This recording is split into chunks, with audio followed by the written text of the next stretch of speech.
All right, 7th grade. This is going to be a little bit goofy today because my other Chromebook is really making this awful sound when I try and record videos. So I've got everything set up here. This is lesson 34. There's only 2 more weeks of spelling, this week and then next week. And you are all done for the school year. So big hip hip hooray for that, I'm sure. And so again, this is lesson 34. It's on page 222.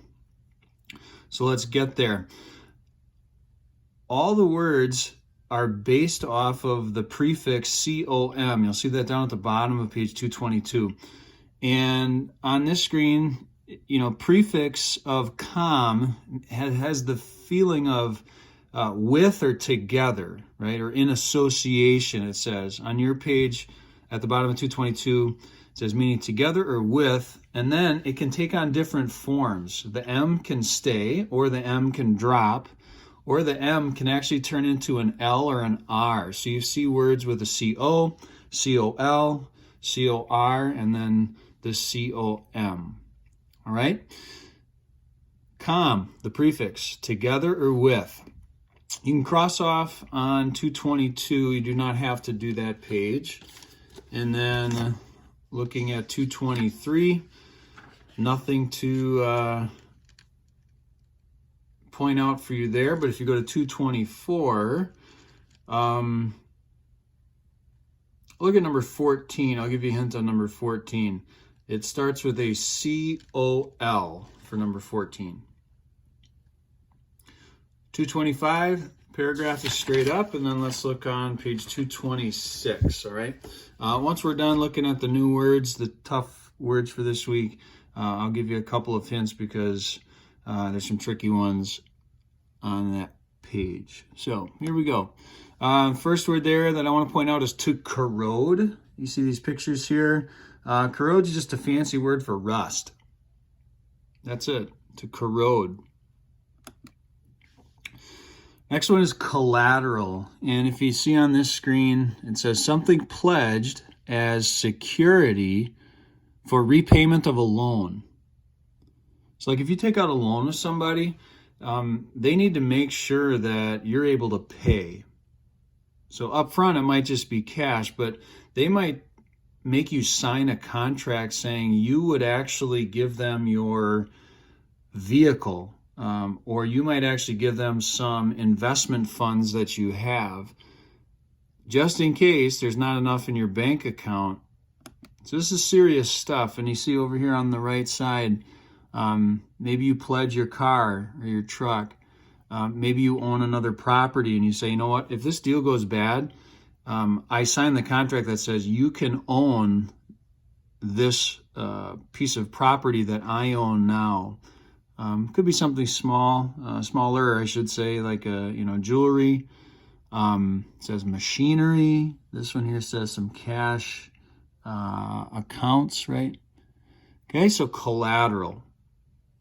It's an adult word. Next one.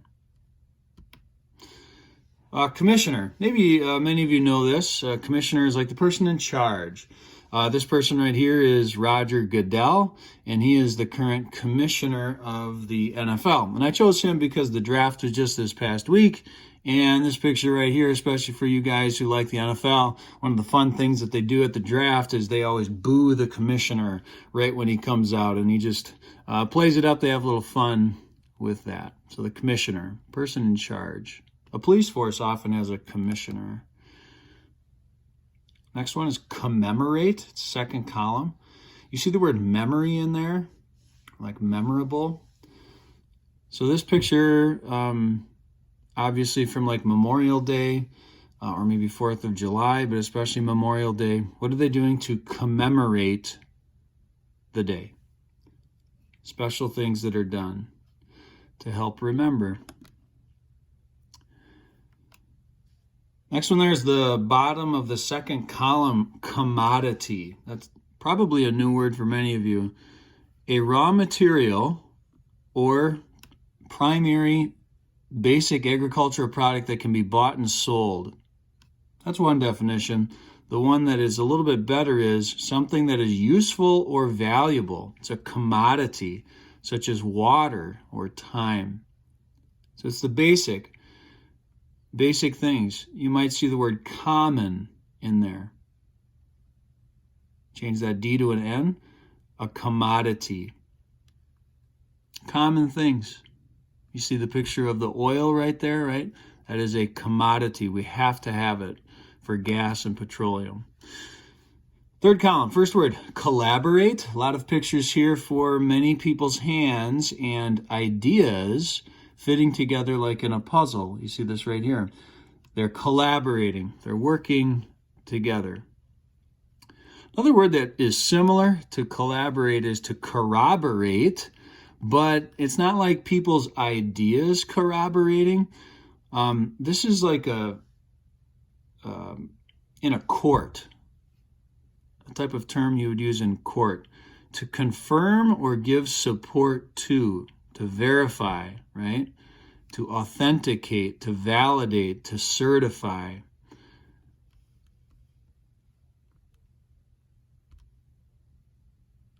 Opposite of corroborate, sometimes it's helpful to look at the opposite of words, to contradict, to disprove, to deny, to disclaim, to negate, right? So if things corroborate, they line up. It is true. Next one is correlation, a mutual relationship between two or more things. Quite often we look for correlations in math. So these are some graphs that we are looking for correlations. So let's just look at this one right here. It looks like as we get farther to the right, we get farther towards the top. So we'd call that a positive correlation. You could think of like your age and your shoe size. That would have a positive correlation. Well, the older you are, the larger your shoe size tends to be. So positive correlations go up, negative correlations go down. Let's talk about this. The age of a person and their overall strength. Over time, that would start to go down. So that's called a correlation. Last two or three, colleague. So maybe you know a colleague is someone that you work with. It's a fancy word for a coworker. This one's tough. Coincide. But do you notice another word that you maybe use more often to coincide? Can you think? Coincidence, right? To occur at the same time or during the same time. That's coincide, right? So the Olympics coincide with summer. Christmas coincides with, in Wisconsin, snow. Coincide, to go along with. And then the last one is colloquial in the last column. Colloquial. Really tough word. But it just means ordinary language, familiar conversation, not formal, casual, everyday. So we might just call this slang. Okay, colloquial language is slang. When you say bro to other people, that's colloquial language. It's slang. Okay, those are the tough words this week. And let's look on 226. I told you we would do a couple together. Numbers 1, 2, and 3, words that can be used as nouns or verbs. Number 1, I'll just give you some hints. It starts with C-O-L. 2, C-O-M. 3, C-O-O-R. That one's tough. Think of math for number 3, C-O-O-R. 4, 5, 6, nouns and adjectives. I'm going to give you a hint for number 4, C-O-M-M. You can find those on a TV. Number 5, C-O-O-P. And number 6, C-O-L-L. Those are pretty tricky. Number 15, I also want to point out, the evidence helps to blank his story. So it starts with a C-O-R, And it was one of the words that I pointed out to you in this video, where a courtroom term, where people telling the same story, their testimony would blank. C-O-R. Have a great week, you guys. Lesson 34.